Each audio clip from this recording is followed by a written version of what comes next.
Hello everyone, कैसे हैं आप सब लोग। Welcome back to ICT virtual classroom Dehradun. मैं निखिल राणा। क्लास 8 का अपना मैथ्स का टॉपिक हम कंटिन्यू करेंगे, चतुर्भुजों को समझना, अंडरस्टैंडिंग क्वाड्रिलेटरल्स। तो चलिए अपनी क्लास शुरू करते हैं। शुरू करने से पहले हमेशा की तरह थॉट ऑफ द डे लेके चलते हैं। तो आज का थॉट ऑफ द डे है बच्चों, जिसके पास धैर्य है वह जो चाहे वह पा सकता है। If you have a patience you will achieve what ever you want. ठीक है, तो जो अगर आपके पास पेशेंस है, if you have a patience you will achieve everything you want. बस पेशेंस, एक धैर्य हमारे अंदर होना चाहिए। किसी भी चीज की हड़बड़ाहट, किसी भी चीज की जल्दबाजी अपने अंदर नहीं करनी चाहिए। हमको थोड़ा धैर्य रखना चाहिए हर एक चीज के लिए। चाहे आप एग्जाम हॉल में बैठे हो, आपको एक क्वेश्चन नहीं आ रहा तो उसमें नर्वस नहीं होना, मूव टू नेक्स्ट क्वेश्चन। ठीक है, दूसरा भी नहीं आ रहा तो तीसरे पे जाए। जब पढ़ के गए हैं तो कुछ ना कुछ तो आएगा ही, ऐसा नहीं है कि आपको कुछ नहीं आएगा। ठीक है, तो उस पर आपको अपना पेशेंस, अपना आपा नहीं खोना है। ठीक है, पेशेंस बनाए रखना, क्वेश्चंस करने हैं। कभी कभार ऐसा होता है कि कुछ क्वेश्चंस करते करते आपको पुराने क्वेश्चंस भी याद आ जाते हैं, तो ये भी काफी कभार हमें देखने को मिला है। ठीक है, तो साथ ही आप देखेंगे हमारे पूरे भारतीय कप्तान महेंद्र सिंह धोनी, जिन्हें कैप्टन कूल कहा जाता है, तो वो भी आपने देखा होगा कितने धैर्य से, कितने पेशेंस से और सारे डिसीजन लेते हैं। एंड उनके डिसीजन से आपको पता भी है, आ, हम सब ने इसको देखा है कि कौन से कितने मैच, हारते हुए मैच हम जीते हैं। क्यों? Because of his decision. और कभी उन्होंने एग्रेशन में डिसीजन लिया, आराम से कूल होकर डिसीजन लिया है, पेशेंस में डिसीजन लिया है। That's why we call him captain cool. तो चलिए, कल हमने जो है क्वाड्रिलेटरल्स यानी कि पैरेललोग्राम को समझा है ना, कि बाइसेक्ट मतलब क्या होता है, ये सब मैंने आपको कल समझा पैरेललोग्राम के बारे में।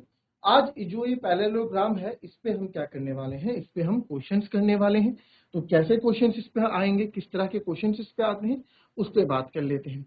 तो पहला क्वेश्चन है ये। ठीक है, आपके पास एक पैरेललोग्राम आएगा, बेस्ट एक कोई पैरेललोग्राम है। Find the values of x, y and, इस तरह का क्वेश्चन आपके पास है। ठीक है, आपको निकालना है, आपको दिया गया है BEST find the values of x, y and z. X y z की आपको क्या निकालनी है, वैल्यूज निकालनी है। तो ये आपके पास पैरेललोग्राम है। अब मैं बेस्ट एक बना के मैं आपको देता हूँ। बेस्ट कोई पैरेललोग्राम है, इस क्वेश्चन में शायद नहीं वो दे रखा है। तो एक क्वेश्चन यहाँ पे B E S T BEST, ये पैरेललोग्राम आपको दे रखा है। ठीक है, BEST। चलो, तो यहाँ पे आपको बेस्ट एक पैरेललोग्राम है, find the values of x y and z आपको यहाँ पे बताना है। तो चलिए इस क्वेश्चन को करें और फटाफट जरा ट्राई करेंगे कैसे आप इस क्वेश्चन को करेंगे। एक्स वाई जेड की सारी प्रॉपर्टीज आपको पता है, बताऊंगा तो नहीं, बट एक बार ट्राई आप करें जरूर।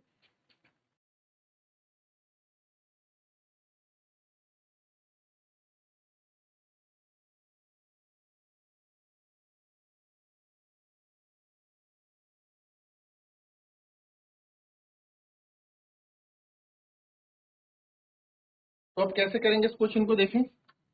अब यहाँ पे आप देखो कि आपको बोला गया है, आपको क्या दिया गया है, एक एंगल हमें बी दिया गया है ना, एंगल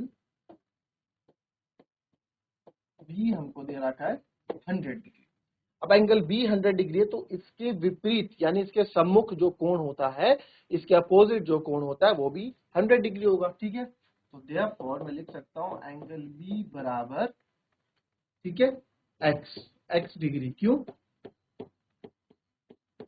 यहां लिखोगे opposite angle of parallelogram is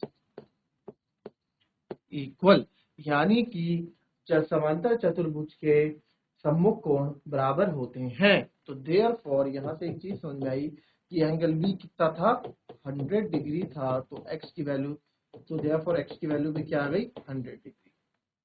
अभी तो हमने केवल एक्स निकाला, अभी वाई और जेड भी निकालना बाकी रह गया है। ठीक है, अब क्या करेंगे वाई जेड के लिए, एक चीज हम यहाँ कर सकते हैं कि सर एंगल जेड के, अरे अब यहाँ तो अपोजिट कोई है ही नहीं, अब कैसे करेंगे। तो यहाँ पे हमें 3-4 प्रॉपर्टी हमें पता थी। एक property opposite side equal, side का है कोई काम नहीं है। अपोजिट एंगल्स इक्वल, वो हमने यहाँ से निकाल के देख लिया, यहाँ वो कुछ दिख नहीं रहा है। अपोजिट साइड्स हो गई, अपोजिट एंगल्स हो गए। अब क्या बचा, अब डायगोनल की प्रॉपर्टी थी, 4 प्रॉपर्टी पढ़ी है ना हम लोगों ने। तो डायगोनल, डायगोनल भी यहाँ दिख नहीं रहे, विकर्ण कुछ है ही नहीं। चौथा कि सम्मुख कोण, सॉरी आसन कोणों का योग 180 डिग्री होता है, यानी कि जो पड़ोसी एंगल होते हैं, तो इसके पड़ोसी ये है और ये भी है, तो ये तो बिल्कुल सही हो गया। तो चाहे आप 100 प्लस जेड लो, चाहे x प्लस जेड लो, दोनों ही 180 के बराबर होंगे। आप लिखोगे 100 plus Z equals to 180 degree. यहाँ रीजन क्या दोगे, लिखेंगे sum of adjacent angle of parallelogram is 180 degree. कि पैरेललोग्राम के यानी समांतर चतुर्भुज के आसन कोणों का योग 180 डिग्री होता है। ठीक है, 180 डिग्री होता है। ठीक है सर, 180 डिग्री होता है, तो z बराबर यहाँ पे हो जाएगा, तो z बराबर भी आ गया मेरे पास 80 डिग्री। तो z भी आ गया मेरे पास 80 डिग्री। ठीक है, ठीक है। अब y, सर ये y तो बाहर का है, अब ये y का क्या करा जाए। y का हमें कुछ नहीं पता, हमें एक्सटीरियर एंगल ऑफ पॉलीगन पता था कि किसी भी बहुभुज के बाह्य कोणों का योग 360 डिग्री होता है। अब यहाँ बाह्य कोण तो एक ही है, बाकी तो है ही नहीं, तो अब क्या करेंगे। तो अब आपको एक चीज याद रखें, मैंने आपको ये पहले भी बताई थी कि आप यहाँ अगर देखें तो ये लाइन जारी है, ठीक है, ये ऐसे है, और यहाँ पे आपका z है, और यहाँ पे आपका कितना एंगल y है। तो देखा जाए, अगर आप देखेंगे तो ये पूरा एंगल कितना बना रहा है, 180 डिग्री बना रहा है। तो एंगल z और एंगल y मिलके क्या बना रहे हैं, 180 डिग्री बनाते हैं। ठीक है, तो यहाँ पे अब वो चीज तो आपको पता लग गई। अब ठीक है, अब इसको ना आप दूसरी तरीके से भी समझ सकते हो, जैसे कि क्रॉसपॉन्डिंग एंगल्स। क्रॉसपॉन्डिंग एंगल्स क्या होते हैं, जब दो पैरेलल लाइंस होती है, दो पैरेलल लाइंस क्या है, क्रॉसपॉन्डिंग एंगल, दो पैरेलल लाइंस एक दूसरे को ट्रांसवर्सल त्रियक रेखा काटती चलो, तो आगे 9th क्लास में, छोड़ो इसको भी, आप इतना ही सीखो। तो यहां से आप देख सकते हैं z और y 180 डिग्री बनाए, तो लिखेंगे बिकॉज z प्लस y, ठीक है, angle z plus angle y equals to 180 degree. क्यों, स्ट्रेट एंगल लिख दो सीधे। ठीक है, तो यहां से आप देखेंगे एंगल z अभी आपने 80 निकाला है, y ऐसे ही रहने दो, और 180 यहाँ से 180 माइनस 80, y की वैल्यू से 80 को उधर ले जाएंगे, तो यहां से y बराबर आ गया 100 डिग्री। तो यहाँ पे x, y, z तीनों की वैल्यू हमने निकाल दी है।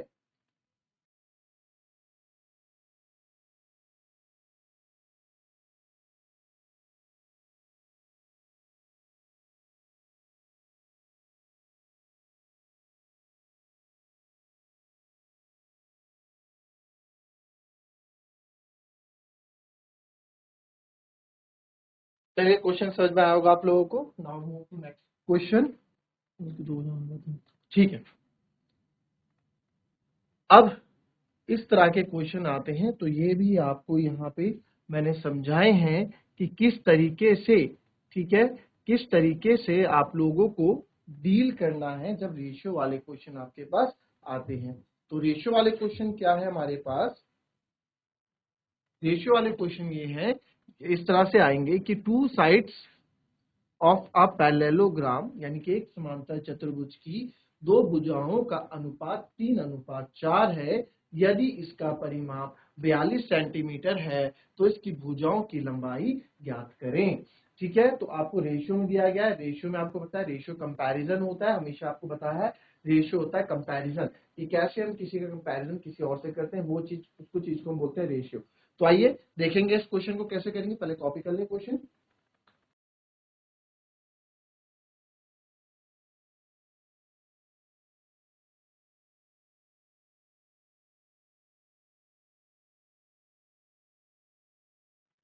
चलिए, अब देखिए एक समांतर चतुर्भुज है, जैसे कि आपको मैंने बताया कि रेशियो क्या होता है, कंपैरिजन होता है। ठीक है, यानी कि फॉर एग्जांपल कोई जैसे किसी की उम्र है 20 साल और किसी की उम्र है 10 साल, दो भाई बहन है।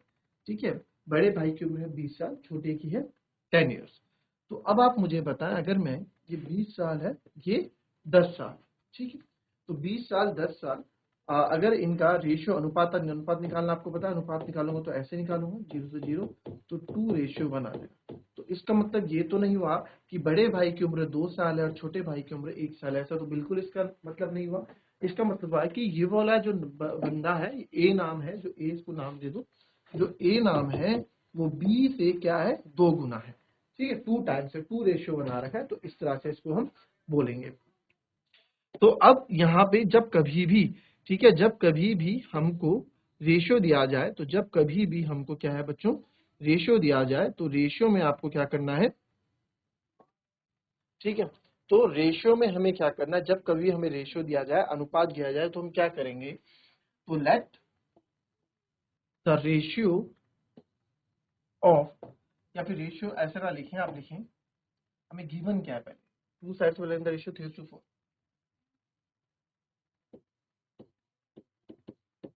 Ratio of sides of parallelogram कितना दिया गया है, 3:4 दिया गया। ये हमें गिवन की बात चल रही है। तो जब कभी भी 3:4 या फिर मतलब कुछ भी रेशियो में दिया हो, एक आपको पहले भी बताया, फिर से बता दूं, रेशियो में कोई चीज दियो तो रेशियो को हटा दो, वहां पे एक कॉमन वेरिएबल लगा दो, एक्चुअल में उसे लियो। जैसे 2 और 1 2:1 रेशियो आया था, वो एक्चुअल वैल्यू नहीं थी, एक्चुअल वैल्यू थी 20 साल और 10 साल, वो एक्चुअल वैल्यू थी, है ना। तो यहाँ पे आप इसको एक एक्चुअल वैल्यू में ले आओ। तब देखो जो मैंने आपको बताया 20 ईयर 10 ईयर, इसकी एक्चुअल वैल्यू थी, और 2:1 रेशियो इसका क्या था, 2:1 इसका क्या था बच्चों, 2:1 इसका आप बोल सकते हैं रेशियो था ना, इनका कंपैरिजन था।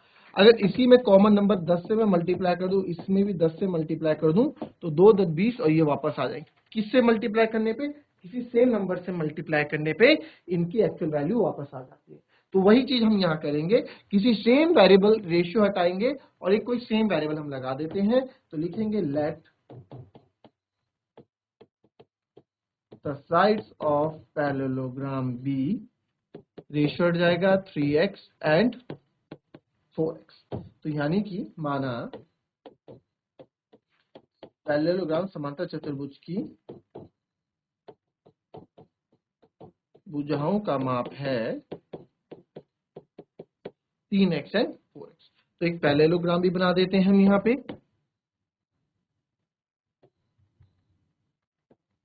तो आप यहाँ लिख दो दिस इज 3x और दिस इज 4x। तो इधर वाली 3x, उधर भी 3x और उधर भी 4x, क्योंकि अपोजिट साइड इक्वल होती है। और अब यार पैरामीटर और क्या गिवन है हमको, इसका पैरामीटर भी हमको क्या है गिवन है,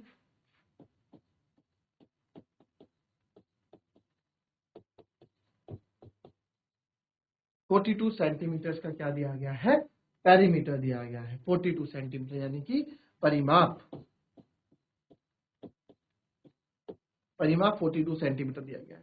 तो अब आप बोलेंगे कि सर परिमाप तो हमने कुछ पढ़ा ही नहीं है कि आपने परिमाप का कोई सूत्र बताया हो, बट पैरीमीटर आपको एक चीज तो पता है, पैरीमीटर बताया गया है, पैरीमीटर होता है सम ऑफ द ऑल साइड्स, यानी सारी भुजाओं का योग को हम परिमाप बोलते हैं, है ना। तो वैसे ही यहाँ पे भी आप नाम इसको दे रहे हैं, नामकरण हमने क्या नहीं, ठीक है। तो पैरीमीटर क्या होगा, यहाँ यहाँ जो परिमाप होगा पैरीमीटर, ठीक है, पैरीमीटर बराबर कितना दिया गया है, 42 सेंटीमीटर दिया गया है ना, पैरीमीटर तो लिख दिया, तो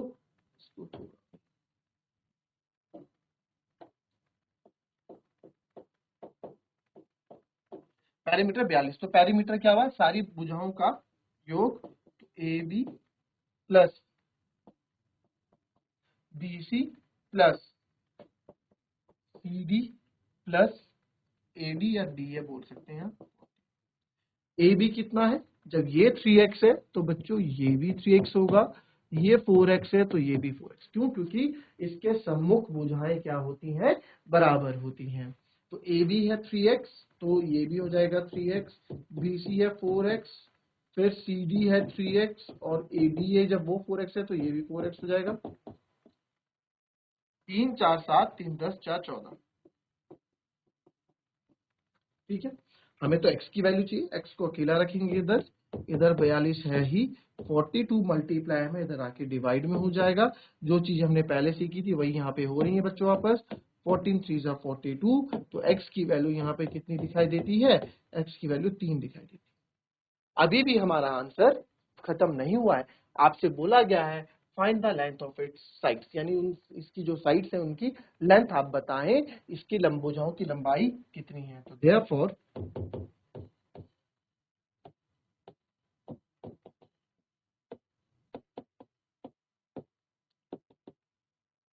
length of sides of parallelogram are, पहला हमने माना था 3x, x की रखूंगा 3, तो यह आ गया आपका 9 सेंटीमीटर, और दूसरा है 4x, x की रखूंगा 3, तो आ गया 12 सेंटीमीटर। तो ये दो हमारे आंसर हो गए। एक लेंथ यानी कि एक लंबाई, एक भुजा की लंबाई 9 सेंटीमीटर है और एक भुजा की लंबाई 12 सेंटीमीटर है। ठीक है, इस तरीके से क्वेश्चन होगा। तो कुछ भी नहीं इस क्वेश्चन में यही था कि कैसे आपको रेशियो, सारा गेम बच्चों यहाँ पे रेशियो का था। ठीक है, मैंने आपको हमेशा बोला है जब कभी भी रेशियो की बात आती है तो रेशियो वाले चीज को आपको क्या कर देना है, उसको एक्चुअल वैल्यू में ले देना है। और लेंगे कैसे, एक कॉमन वेरिएबल लगा के, x लगा दो, y लगा दो, कुछ भी लगा दो, a लगा दो, जो आपका मन है। तो हमने x लगाया, 3x और 4x ये बन गया, यानी कि इसकी एक्चुअल वैल्यू ये बन गई। ठीक है, तो परिमाप है 42 centimetre, AB plus BC plus CD plus DA है 42। तो इन सबको हमने जब जोड़ा तो ये आया 42, तो 14x, ये हमने क्या, पैरीमीटर, परिमाप 42 सेंटीमीटर। सर पैरीमीटर क्या है, पैरीमीटर होता है सम ऑफ ऑल द साइड्स, यानी कि सारी जो भुजाएं होती हैं उनकी कितनी लंबाई है वो हमारा परिमाप कहलाता है। तो यहाँ पे सारी भुजाओं की लंबाई हमने देखी, ए बी बी सी सबको जोड़ा, 42 सेंटीमीटर था। ए बी का हमें पता था 3x है, बी सी जो हमने वैल्यू रखी और यहाँ से x की वैल्यू निकाल दी। अभी भी आंसर खत्म नहीं हुआ, काफी बच्चे x की वैल्यू निकाल के आंसर छोड़ देते हैं और यहाँ पे इनके आधे नंबर कट जाते हैं। हमें, क्योंकि हमें से पूछा है इसकी भुजाओं की लंबाई ज्ञात करें, find the length of the इस साइड, ये हमसे पूछा है। तो इसलिए इस x की वैल्यू हमने, हमारे लिए लेंथ ऑफ साइड्स क्या है, हमारे लिए साइड्स ऑफ पैरेललोग्राम क्या है, वो ये है 3x और 4x। अब इसमें x की वैल्यू डालेंगे और यहाँ से हमारा आंसर हमें मिल जाएगा। तो ये थी बच्चों हमारी आज की क्लास। मिलेंगे आपसे कल की नेक्स्ट क्लास में, तब तक ले be happy, be healthy and be safe. Thank you and have a nice day.